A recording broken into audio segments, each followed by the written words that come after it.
Hello, everyone. Welcome to my channel video. LeBron James' NBA future has become the subject of one of the most delicate balancing acts in the league. At 41, he remains productive, but not immune to scrutiny, with conversations about his fit with the Los Angeles Lakers carrying extra weight. With Luka Doncic increasingly positioned as the team's engine, the questions about James' adaptation are unavoidable.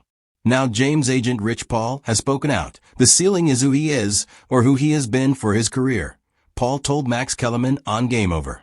But the floor was Karl Malone. Like if LeBron just decided to set screens, pop, like last night, right?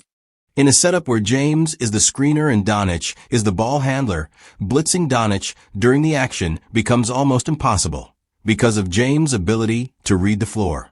The forward immediately becomes a pressure point for defenses with his off-ball gravity, and teammates start benefiting from simplified reads and clean looks. Paul's argument was about efficiency. This is the exact kind of action was the foundation of Malone's game. Paired with Jazz legend John Stockton, Malone became one of the league's top pick-and-roll threats, scoring in bunches and making the game easier for his teammates. After the Doncic trade in February last year, James has transitioned almost entirely as an off-ball weapon for the Lakers, leaving the dribbling to Luka and backcourt mate Austin Reeves, who have averaged a combined 15.1 assists this season, while James thrives in a secondary role. In the past, James has even acknowledged the comparison to Malone. After surpassing him for second in the all-time scoring leaderboard, James told ESPN, "Guys that just took care of their bodies for the majority of their career and always wanted to be available. I think myself and him, we always just tried to be in uniform and make plays and stay in condition and try to stay healthy." NBA fans push back on Rich Paul's LeBron James-Karl Malone comparison. Social media fired back almost immediately after clips of the segment between Max Kellerman and Rich Paul went viral, with many fans viewing the remarks as disrespectful to Malone. One reaction in particular called out Paul directly. Pretty disrespectful to one of the all-time greats in Malone. Why would he feel the need to do this? They emphasized Paul's casual phrasing and how it diminished Malone's late career achievements.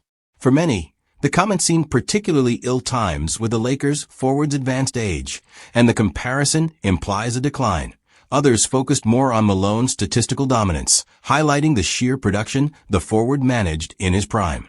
Prime Karl Malone was a two-time league MVP. Come on Rich, the more he talks the worse. He gets rolling on the floor laughing, rolling on the floor laughing, rolling on the floor laughing, rolling on the floor laughing. The user pointed out how Paul's offhand remarks didn't capture the sustained excellence Malone's era in Utah delivered, with fans arguing that even seasoned analysts rarely trivialize legacies like this. Some had a more surprised tone to illustrate the perceived absurdity of the comparison. Prime Karl Malone was putting up 30 and 10 TF is this N yapping about. This comment stressed the enormous gap between Malone at his peak and James' current status. It highlighted the idea that, especially as James' agent, Paul's comments carry weight even if they're intended for strategy discussion rather than historical judgments. Others use sarcasm to criticize the framing of the comparison, reframing Paul's argument in the opposite direction to highlight its silliness. 8 inches floor is Draymond Green. This post highlighted how the comparison undervalued Malone while exaggerating James' limitations, and it showed how quickly NBA conversations pivot from analysis to ridicule when perceived disrespect enters the conversation. Finally, some expressed general frustration about how many of Rich Paul's discussions circle back to LeBron James, regardless of context. Do these NS have anything else to talk about other than Bron?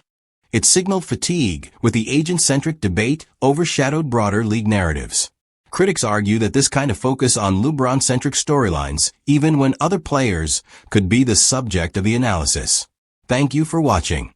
Please don't forget to hit the subscribe button, like and share. Till next time.